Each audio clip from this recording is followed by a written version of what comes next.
நீங்க முடிக்க முடிக்க புதுசா கேஸ் வந்துகிட்டே இருக்கும். நம்ம பேசிட்டு இருக்கோமே, இப்போ புதுசா ஒரு 10 கேஸ் வந்திருக்கும். குப்பையை அள்ள கொடுத்துக்கிட்டே இருக்கும். என்ன பண்ண போறீங்க?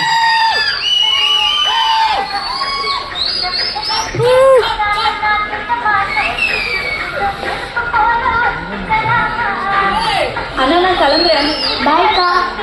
பாய்க்கா.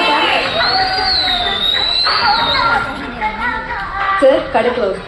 Chocolate coffee. சார் போட் போட்டுட்டு கடை க்ளோஸ் ஆயிடுச்சு. Chocolate coffee. அண்ணா பாருங்க நான் இவரை போகவே மாட்டேங்கிறாரு. நான் கிளம்புறேன். அண்ணா பாருங்க நான் கொய்க்கு விட்டு.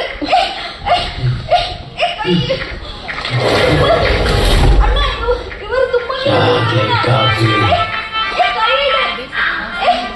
Chocolate coffee. அண்ணா அண்ணா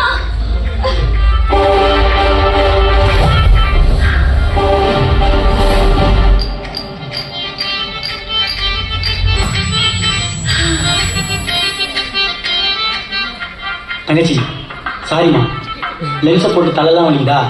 சாக்லேட் காஃபிலாம் கூட பரவாயில்ல, ஃபில்டர் காஃபியாச்சும் கொடுமா. அண்ணா ஃபில்டர் காஃபிக்கா இவ்வளோ கெஞ்சிருங்க? ஆமாம் இருங்க நான் அவளுக்கு லியோ காஃபியே போட்டுட்டு வரேன். தங்கச்சினா தங்கச்சி தான், கொஞ்சம் ஸ்ட்ராங்காமா. அண்ணா ஸ்ட்ராங்கா ஒரு லியோ காஃபி. இப்போ என்ன நடந்தது புரியல. அந்த பையன் அந்த பொண்ணுகிட்ட தப்பா நடந்திருப்பான். அவனுக்கு சப்போர்ட்டா 4-5 பேர் உள்ள வந்திருப்பாங்க. பதிலுக்கு நம்ம காஃபி ஷாப் நண்பர் அவங்கள கொண்டுட்டு புதுசா பேசணும்.